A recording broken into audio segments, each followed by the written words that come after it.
迎来到丁丁。丁丁这个频道主要是和大家分享一些知识，让大家在紧张压力的生活中带点轻松的气氛，同时又能提高学习，所以记得按下订阅哦。今天我们一起来看一看世界股神的穷儿子，到底世界股神是如何教育他的儿子？为什么大家会说他的儿子穷呢？相信大家都非常熟悉这一位世界首富沃伦·巴菲特，也被称为股神。身为儿子的彼得·巴菲特也成了引人注目的富二代。不少人会觉得，有钱人之所以变得越来越富有，是因为他们出生在对的家庭、对的环境和背景。家庭经济背景对一个人的成功也有着非常大的帮助，无论是在创业、人脉等等。而普通人想要变得富有，却会面对这种种的困难，这是大部分人的想法。但是来自富有家庭的人真的更容易成功吗？来自富有家庭的彼得，在他2岁时，巴菲特花了3万美元买下一栋20世纪而且没有围墙的老房子。那时候的沃伦·巴菲特没有名气，家庭条件和其他普通美国家庭一样。从小，彼得的爸爸就已经告诉他，我的钱是干活赚回来的，所以不会白白给你们。为了得到零用钱，彼得只好抢着扫地、浇水等等。那时候他们家的后门也是全天开着，让邻居随时进出。因为彼得的妈妈热情又好客，许多人都喜欢找他谈心事。在彼得和哥哥姐姐的眼中，股神沃伦·巴菲特只是个越来越苍老的普通人。即使当了股神，巴菲特和妻子还是住在那栋老房子里。彼得小时候并不知道爸爸的工作，只是有一天突然发现几乎所有的人都在议论爸爸，走在路上也会有人对他指指点点。他觉得很奇怪，为什么一夜之间他们家就变得有钱了，但是生活还是一样，电视机、冰箱和沙发都用了很多年，爸爸还是穿得很普通，妈妈还是一样的热情。曾经有一种说法，说巴菲特只会赚钱，不会花钱，更不会做父亲。但是今天的分享，我们可以看到巴菲特夫妇其实不追求物质上的享受，而他们重视的是教育。彼得曾经有个疑问，为什么其他小孩不需要干活就会有零用钱？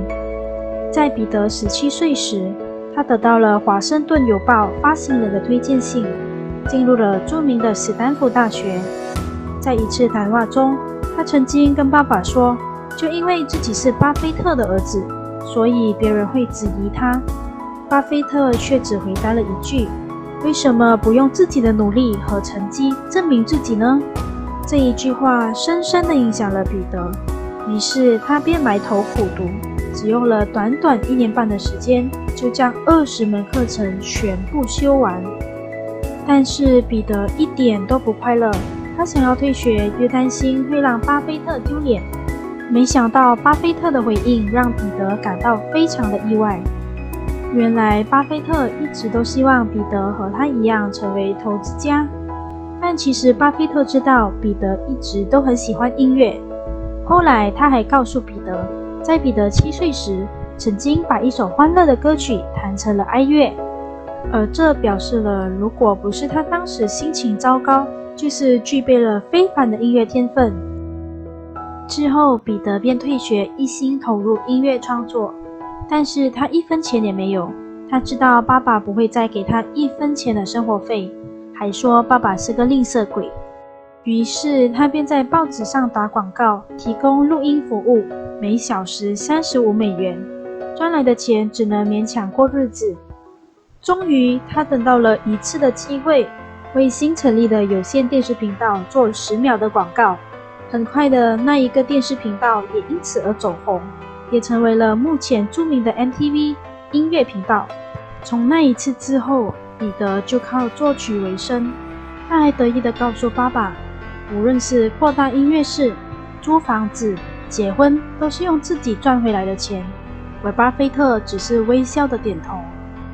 到了30岁，彼得已经有一对双胞胎女儿，一家4口却住在不到100平方米的房子。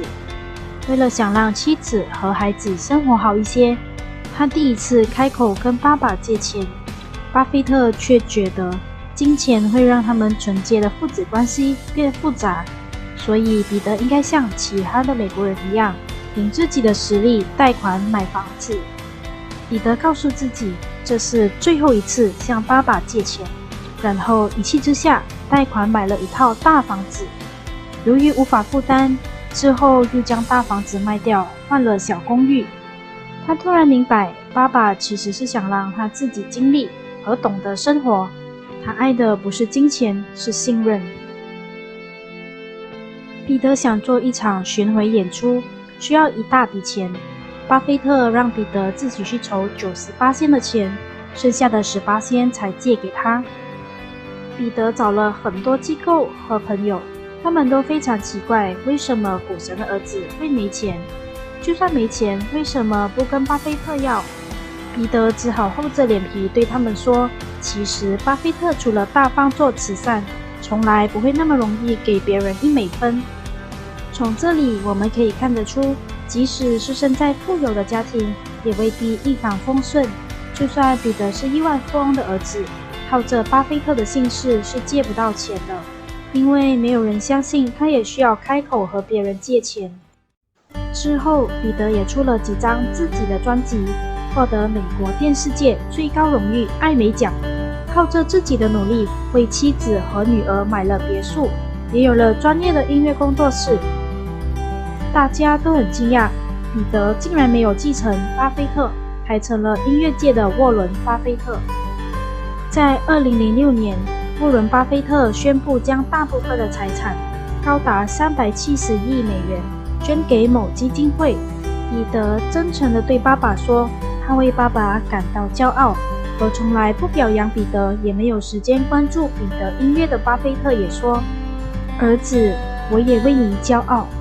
彼得也明白，越来越多的金钱对爸爸来说是对他投资天分的一种肯定，而他的音乐越来越多人听到，也是对他音乐才能的肯定。2011年，彼得的新书出中文版时，巴菲特为他写序，只写了彼得的人生全凭他自己打造，他衡量成功的标准不是个人财富或荣耀，而是对广阔世界所做的贡献。巴菲特不注重物质，对孩子的爱不是给予金钱，而是教育他们如何靠自己的能力做出贡献。从巴菲特和穷儿子的故事里也显示了，其实家庭背景并不能决定一个人的成功或失败，而是需要靠着自身的努力和打拼，在有能力的时候更要对社会做出贡献。以上就是今天的分享，希望你会喜欢，记得按赞、关注与分享，